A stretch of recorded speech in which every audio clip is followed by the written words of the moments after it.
Welcome to another episode of the Chat It Up podcast. As always, I'm your host, Shooter, bringing you interviews, news, and reviews about all things Upper Peninsula of Michigan. Before we jump into this episode, I just want to dedicate it to the memory of my grandmother, Lorraine Redinger, who passed away a week ago Friday. She was my last living grandparent, and she had almost made it to her 92nd birthday. And she was just such a fantastic woman and the best grandmother that you could ever ask for. And I know that myself and my family, we all miss her very much already. So we love you, Graham, and this episode's for you.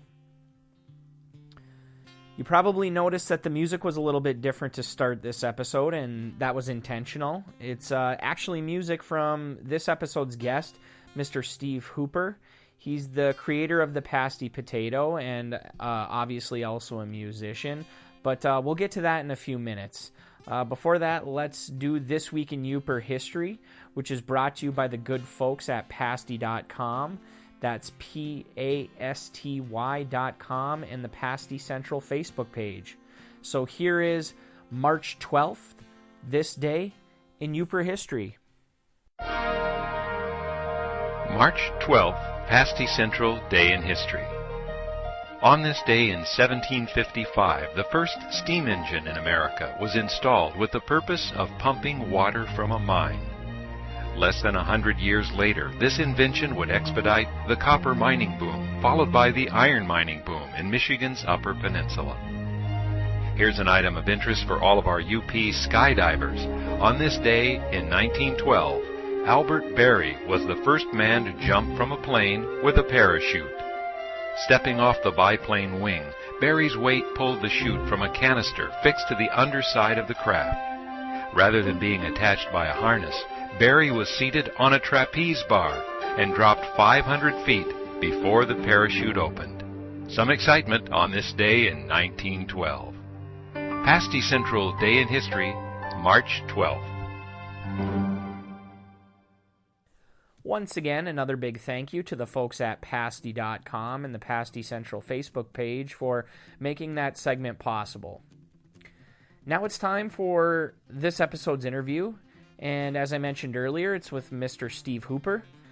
Steve is the creator of the Pasty Potato Facebook and Instagram and Twitter pages, and when I first started noticing these posts, I was super intrigued because they were all anonymous. So obviously I wanted to find out who was behind all of this stuff. And so began a lot of digging and a true internet mystery for me to figure out this person's identity. And, well, I guess I'll let the interview kind of play itself out, and I'll get out of my own way here, and you can kind of hear how this whole thing unfolded. So without further ado, let's chat it up. All right, ladies and gentlemen, I'm here. We are solving a big mystery for people that are on Facebook and social media. I'm here with the creator of the Pasty Potato, Mr. Steve Hooper. Steve, your identity is finally released to the public, but thank you for coming on the podcast. Yeah, very happy to do it. So we'll get to the Pasty Potato in a little bit here. We'll jump back. So you basically are born and raised in Ishpeming, correct? Yeah. Okay. What are kind of some of your big memories of like growing up in Ishpeming? I mean, I guess I'd start just being so close to the outdoors all the time. My parents live up in the 8th Edition near Elquall. Okay, so that's where my house was, so really? probably not far. I lived right across from St. Joe's. So. Okay, yeah, probably right down the street. So growing up, we had, the sledding hill, sure, and the hiking trails and ski trails, yep, and just so many, and Teal Lake and swimming and fishing and so many cool things right in your backyard. Which sure, in the UP that's pretty common, but elsewhere, that's kind of a rarity. So, and I think that regardless of what part of the UP you live in, the outdoors is probably something that was a part of your childhood, but everybody's is a little bit different. Yeah. So like mine in Kingsford Heights growing up is a little different than yours in Alqual. Yeah. Say to a little different than a kid from Hancock or, Right. or a kid from Detour or something along those lines.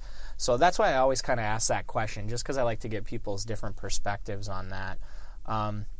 So I know you ended up going to Northern, and you got your teaching degree. Did you always want to be a teacher, or is that something you kind of just gravitated towards? It was a work in progress. I actually, so I went to NMU because I wasn't really sure what else to do after high school. I did well in high school. Yeah. I got good grades. I took, the advanced science and math courses and stuff, but I wasn't really set on one particular thing. Sure. So I went to NMU, and I ended up graduating with a degree in biology, which is great.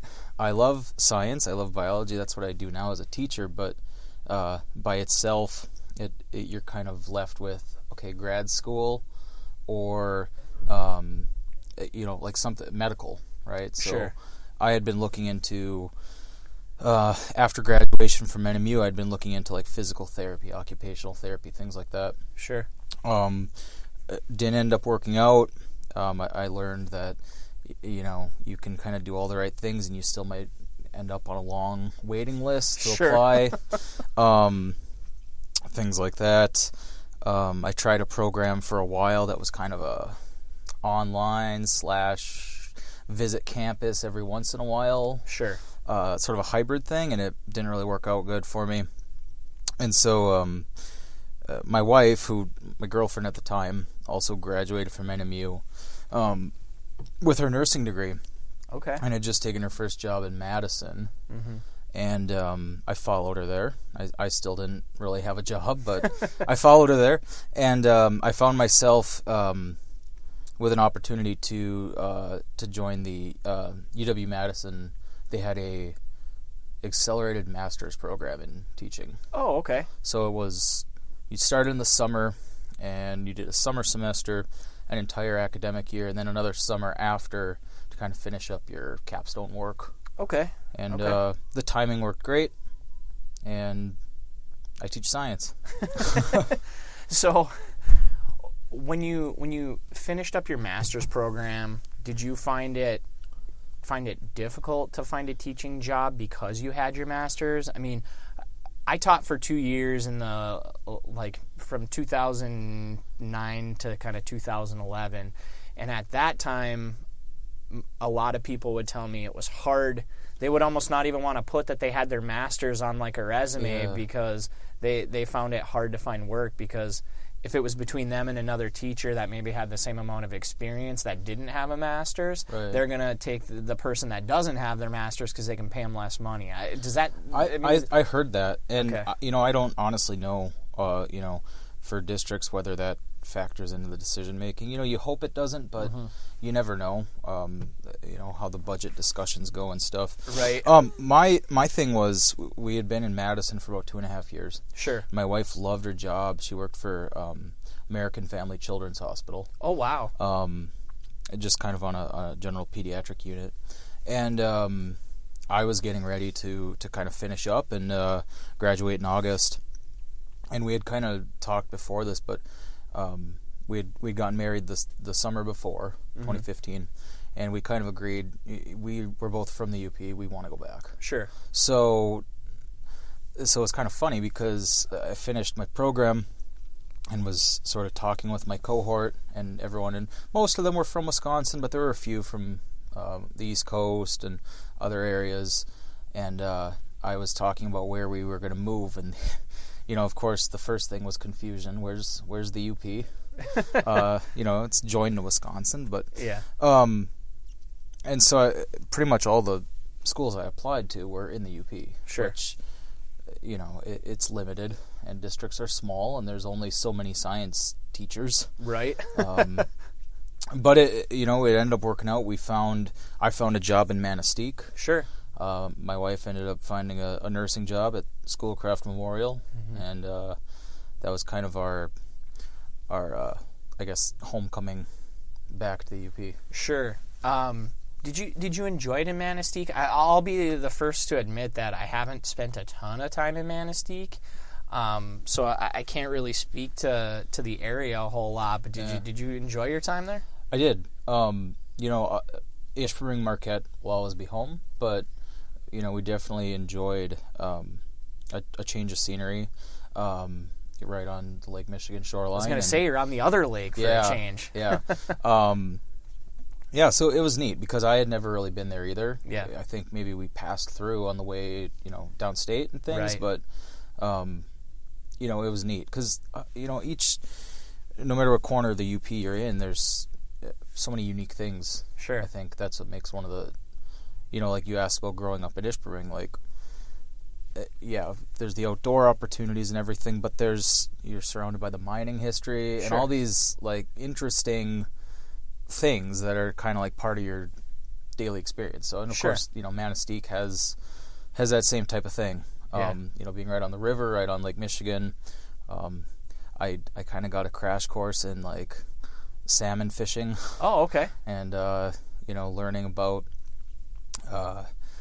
just watching people come there in the fall and spring, and it's kind of like a destination almost for salmon and steelhead and things like that. Okay, so, interesting. That's something that I did not know about that area. So that's interesting to know. It's really cool. So let's just jump into it and talk about. Well, actually, before that, so I guess how did you end up back in Marquette? Because I know now you're living in the Marquette area. So how did that transition happen from Manistee back up here? From the time we graduated NMU and spent a few years in, I guess, in a quote unquote big city, mid-sized Midwestern city. Coming back to Marquette County was always the goal. Okay, sure. My wife and I, we both have family here. A lot of our friends live in the area. A lot of the things we like to do are based here. And so, teaching's kind of odd because, you take on a contract year to year. Sure. And there's always, over the summer, there's retirements, people shift jobs. In the UP being so small, it's a little strange because you'll be, seeing people you interviewed with at a previous job and they moved here. Now there's a vacancy here. Sure. And anyway, but long story short, a position opened up at North Star Academy. Sure. And that's where I've been since last fall. Okay, great. Well, then let's jump into the Pasty Potato, solving this big mystery here. So I remember very vividly being on Facebook quite a while back and randomly seeing pop up this article about a bar running out of Busch Light. And I instantly just started cracking up. And that led me down this rabbit hole, if you will, of finding the Pasty Potato, which, for those not listening in, I'm going to just let you describe essentially what the Pasty Potato is for maybe those that aren't familiar. Sure. So spoiler alert, it's satire. It's not real news. My apologies, because I have had people think it's real. Oh my God, okay, so that was one of my questions. Yeah. I was going to say, has anyone believed that the articles are real? Yeah, a couple times. And so, it's a learning experience, and as I went, I thought, okay, maybe I should put a little disclaimer on my page. If you're familiar with The Onion or other types of satire news sources, Clickhole. Yeah. There's one that's popular with it kind of came out of like sort of I guess if you grew up in the church scene, in a Christian church, there's the Babylon Bee. Oh, okay. Which they do a lot of like a lot of satire kind of related to Christianity, but also they get into politics and all sorts of things. Sure. So it's satire, but it's for the Upper Peninsula. Okay. Yeah. So walk me through a little bit your like creation process of these articles? I mean, obviously it's stuff based around the UP, but Right. are you just like picking stuff that strikes you as funny and playing off of that? Or I mean, I guess what goes into it when you're coming up with these articles? I guess the first thing is, it comes from different places.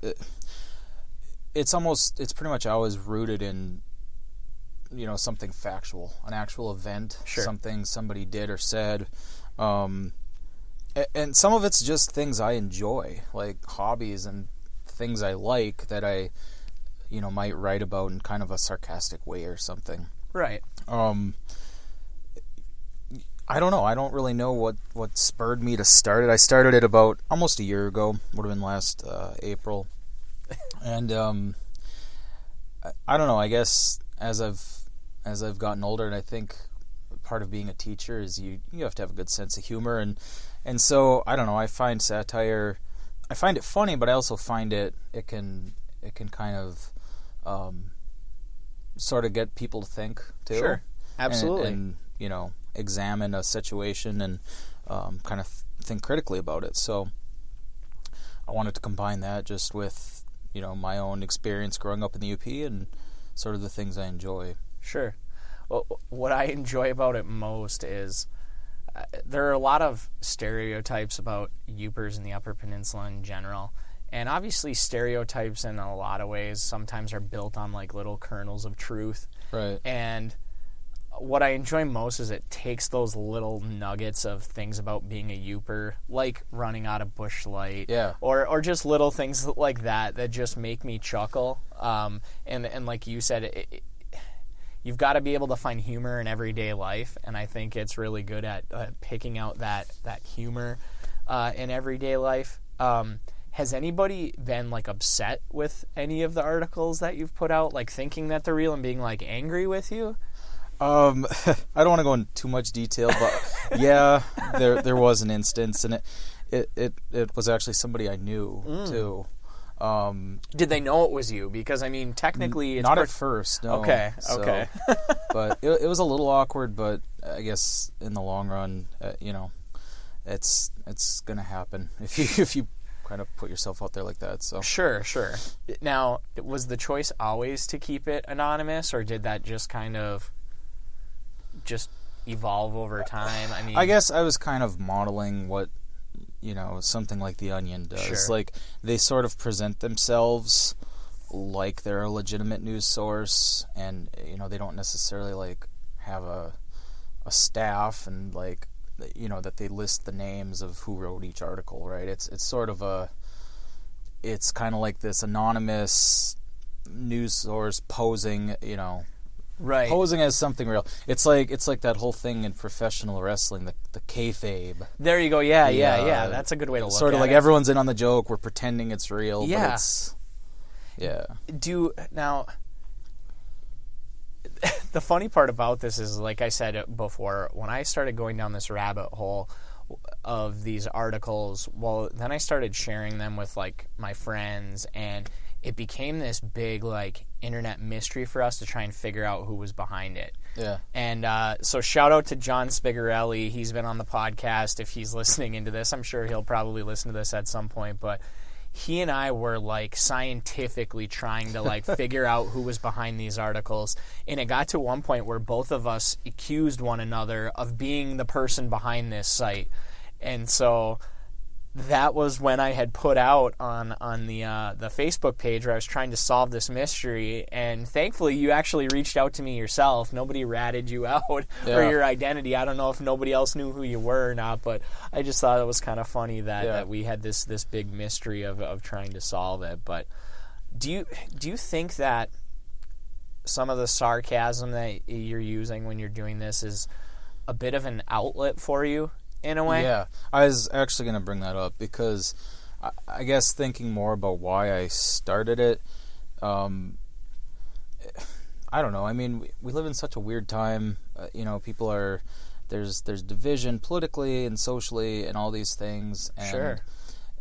It is an outlet. It's sort of a little bit of a stress reliever. Sure. To be able to take something that might be rooted in truth, or something, a hobby I enjoy, like fishing or hunting or whatever, and just sort of put a humorous spin on it and approach it, sort of in a tongue-in-cheek way. Absolutely, and I feel like that's needed, because I agree with you completely on how divisive everything is lately, especially on social media. I mean, look at any comment section on TV6 and I want to like chuck my computer phone out of a window. It's just terrible. Yeah. And so to have more of a lighthearted, tongue-in-cheek approach, I certainly appreciate it. I'm sure there's lots of others that appreciate it as well. Yeah, and I sort of try to keep myself in check a little bit and keep things good-natured. Yeah. Sort of, not be mean or condescending or anything. Sure. Well, let's transition a little bit, because besides being a teacher and besides, running this satire page, you're also a musician, correct? Yeah. Do you want to talk a little bit about that? I mean, let me ask you this first. From the music that you've sent me, or I should say the music that I've listened to of yours, I told you right from the get-go I was super impressed with your guitar playing.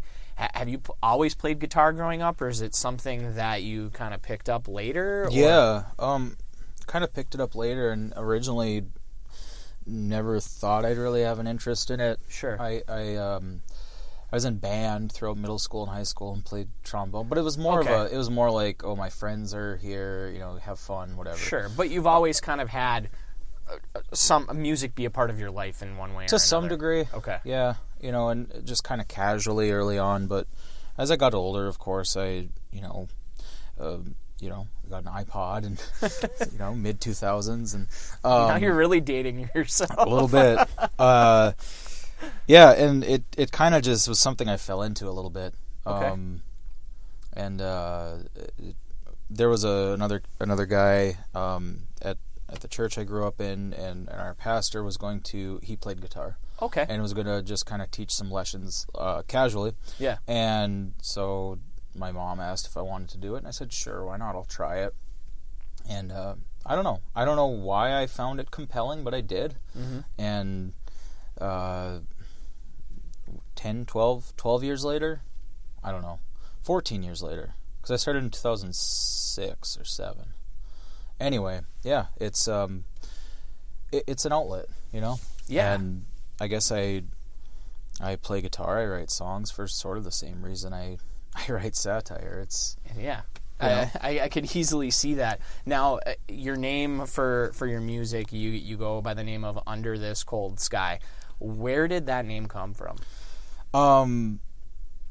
I guess when I started writing songs, because I started playing guitar, and for a long time I wanted to be like, a shredder and like play just crazy guitar solos and Sure. all the tricks and stuff. And I learned a few things and tricks and whatever, but I never really wanted to sing and write. But I just kind of started eventually. Sure. Almost just, I guess, a lot of people journal or write or whatever, and so I started writing songs, and I don't know, I never really wanted to just use my name. I don't know why, but there's some other sort of solo acts that I listened to. One was I was really into like acoustic, sort of like acoustic emo and Sure. Sort of like really chill stuff. Yeah, what's that guy's name that does that? Sleeping at Last. Sleeping is at what Last. I was thinking of. Yeah, there's another guy too. Secondhand Serenade. Yes, Secondhand, and my wife actually got me into that a little bit. Okay, yeah, that Dashboard Confessional, Yep, right? yeah. These. Now you're bringing me back to like my Yeah. high school little mini emo phase. So I don't know. man. I always thought picking a name like that would be cool, and I don't know. I kind of drew inspiration actually from Carl Bonak's book about UP weather stories. Sure. So Cold a Sky. Okay. I saw it in I think the Upers Tourist Strap, and I was like, hey, that's a really cool cool name. It kind of like has sort of a north type vibe to it and whatever. And so I don't know. I ran with it. And well, and I'm glad that you mentioned kind of like that north type vibe because, I mean, pretty much all of your music, at least the music that I've listened to, is really UP centric. Yeah. Can you talk to that a little bit? Yeah, and that actually came later. When I started writing, it was, you know, I was listening to like the sort of the emo pop punk Mayday Parade and that sort of thing, and so I was writing sad love songs. You know, right? That's of course, it's what I was doing. It's the type of music I was listening to and influenced by at the time. After spending a few years away from the UP, living in Madison, you know, enjoyed my time there or whatever. It was a great city. But, you know, there's things about home you miss, of course. Absolutely. And so I started writing just about interesting stories that I grew up with, you know, hearing about in the UP, mining history and, you know, anatomy of a murder and things like this. Yeah, I had John Volker written down here. I know he's been a little bit of an inspiration. Yeah. Between the anatomy of a murder and you mentioned fishing too, I feel like that's kind of intertwined. So. For sure, yeah. Yeah, I definitely am a fan. I have kind of a little shrine in my basement with you know, some of his books, and I have a signed copy somebody got me. Very cool. And of Trout Magic, and yeah, just it was a way to sort of relive a lot of those cool stories. Sure. And yeah, put them into a song. Do you think that moving to Madison and then being able to kind of like look back at the UP from afar kind of gives you that unique or kind of romanticized perspective of it? Because I feel like when I moved away, when I went to college, it did that for me when I was downstate. I would try to come home as much as I could, but it's like being away from the place that you call home and looking back at it, you get the kind of rose-colored... Yeah, exactly. And there's some degree of, you know, the nostalgia and sort of romanticizing a little bit. You know, you remember all the great things and you forget about, like, the mosquitoes and having to shovel your roof off and, you know, snowstorms in April. Yeah. But, hard, you know... hard times, maybe there's not jobs. Right, know. Yeah, for sure. I mean, it's such a small, sparsely populated area, but, yeah, I think that's exactly it, you know. Sure. So capture that. So you kind of start this musical journey, I guess, and you start kind of writing and recording some songs. Was the plan right from the jump to, like, release music, or did that just kind of come eventually later on? Did anybody encourage you to put this out, or is this something that you just knew you wanted to start putting music out there? Yeah, originally I was just writing for fun. Sure. I mean, what I'm doing. It's not like I'm a full-time musician or anything. It's a hobby I have and enjoy. But yeah, I don't know, just sharing with family and friends, and you know, kind of being encouraged. Oh, you know, try recording. Try, you know, putting some of this onto a CD and kind of formalizing it, and it, you know, it just kind of worked out. 2018, I don't know how I had this much free time, but I ended up finding the time to put together. I put together 3 different sort of EPs or albums that year, and it was stuff I had written, you know, years prior. Yeah. You know, so I was kind of sitting on the music, and kind of got to the point where I was like, okay, I have the time, you know, this summer or whatever, I'm gonna finally sit down and record it. Sure. And sort of do this project the way I want to do it. So yeah. What were the name of each of the EPs that you put out? Yeah, the first one is called Of Iron and Men. Yep. It's very much sort of a traditional Americana, country-ish. I would agree with you on that. I was just thinking of Cornish Town. Yeah. That stuck out in my head from that one. But I would agree that's got a very Americana vibe to it. You know, and it's songs about, mining history and ski jumping, and there's a song that tells the story of Anatomy of a Murder. Mm-hmm. There's a song about Hemingway's Big Two-Hearted River short story, and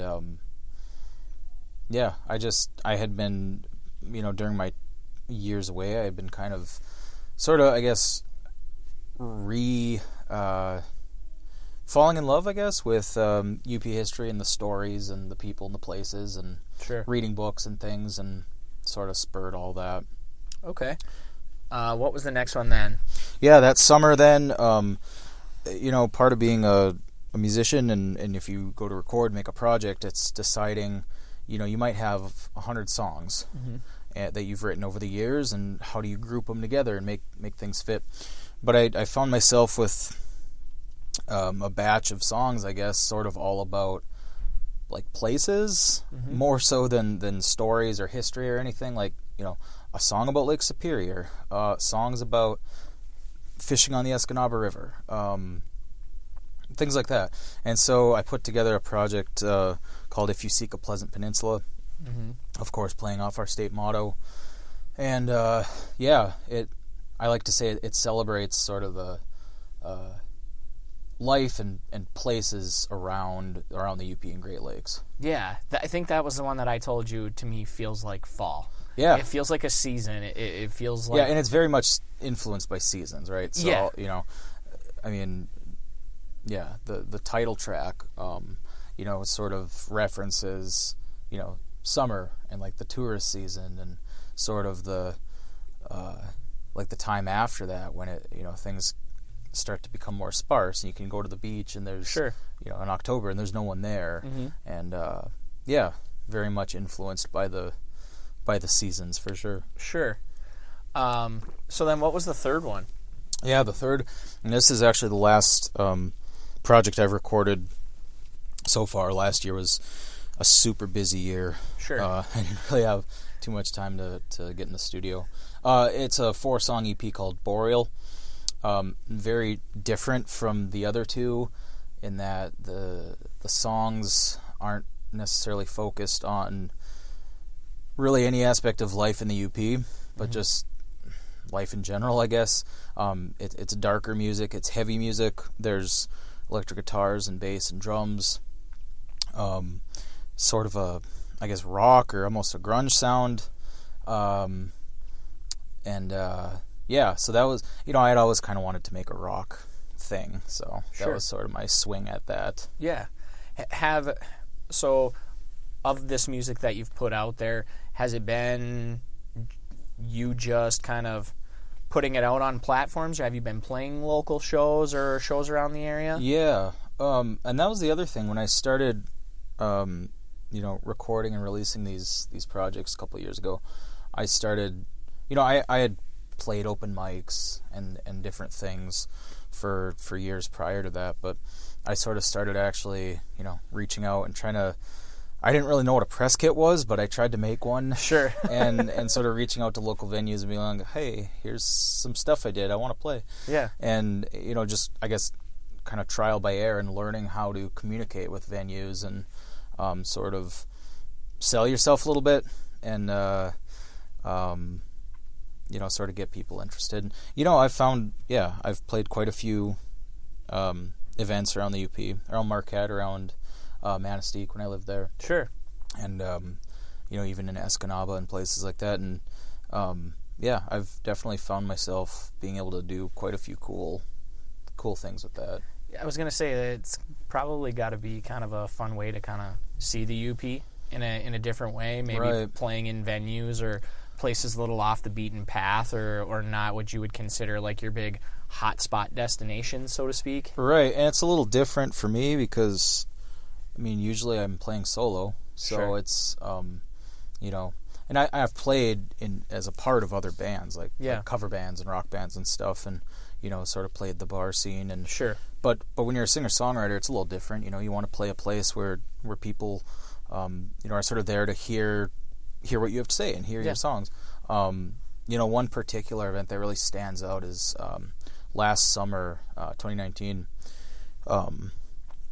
the Fayette State Park down the Garden Peninsula was doing a kind of a whole series of events over the summer and fall to sort of celebrate their, I want to say it was their 50th anniversary as a state park, or 60th. Okay. And then the 100th, the centennial for Michigan state parks. Yeah. And so one of the things that I found myself invited to was to do this concert on the front porch of the old Fayette Hotel. Very cool. Which was, I mean, it's, if you've never been to Fayette, absolutely go check it out. Yeah. It's a bit of a drive down there, but it's worth it. And yeah, just being able to set up and, you know, play these songs about the UP, about UP history, you know, in this place that's like steeped in history, in all this history, and yeah, very, very cool place to play. That's awesome. And so right now you have a Kickstarter going, right? Let's talk a little bit about that. Yeah, it wrapped up. I usually, you know, I don't try to like make money doing music. Right. It always ends up, you know, you always invest more than you get. But yeah, I generated a little bit of money to start recording a new project this summer. I actually am several songs into it so far.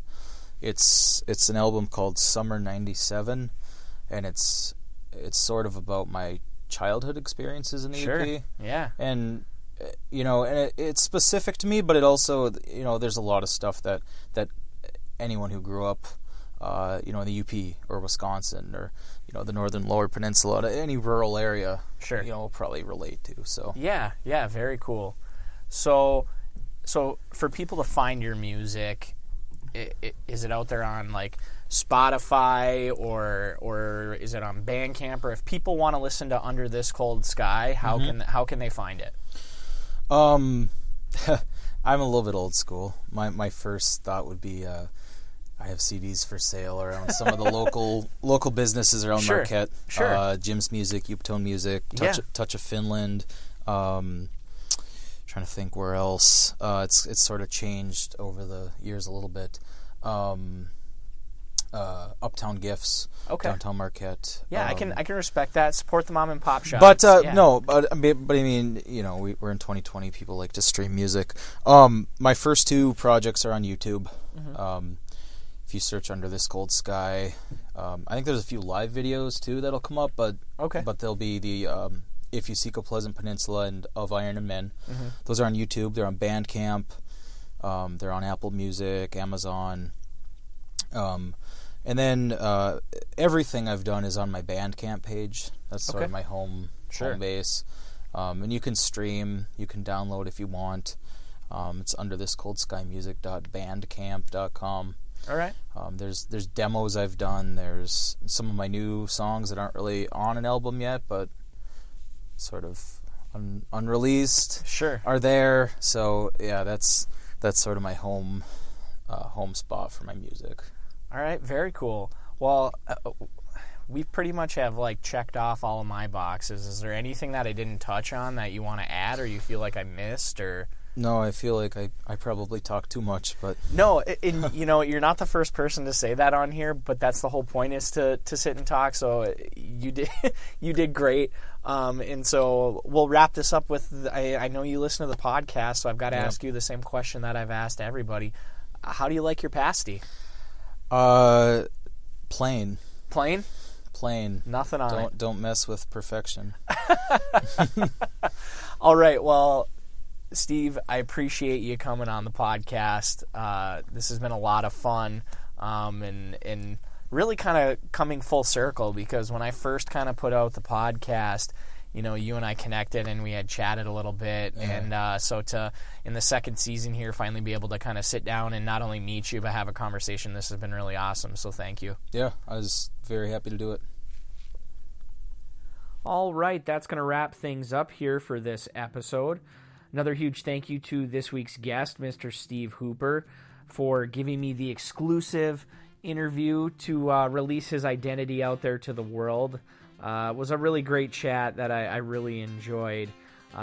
Also, Another huge shout out to Keith Glendon. He's been a guest on this podcast, but just want to give him a shout out and the whole crew over at Campfire Co-Works. That's the space downtown Marquette, formerly known as Ampersand. Keith and his crew are doing this incredible rebranding of that space, and they're doing some really awesome stuff there. And that's where this episode was recorded, so I just want to thank them a ton for allowing me to make this podcast happen. And last but not least, I want to hear your thoughts. I want to hear your big takeaways. So don't hesitate to reach out to me. You can email me at chatituppod@gmail.com, or you can find me on Facebook, Twitter, Instagram. Slide into my DMs, right on my wall, leave me a message. I want to hear your thoughts. I want to hear your opinions on this stuff. Also, if you could, wherever you're listening in, please subscribe, rate, and leave me a review. That's how this podcast grows and how it will continue to happen. So to wrap this episode up, we're going to listen to another musical piece from Steve Hooper under the name Under This Cold Sky. Please go check out his music. But this song is Cornish Town off of his EP called Of Iron and Men. So as always, I'm your host, Shooter, reminding you to keep your chin up and your eyes forward.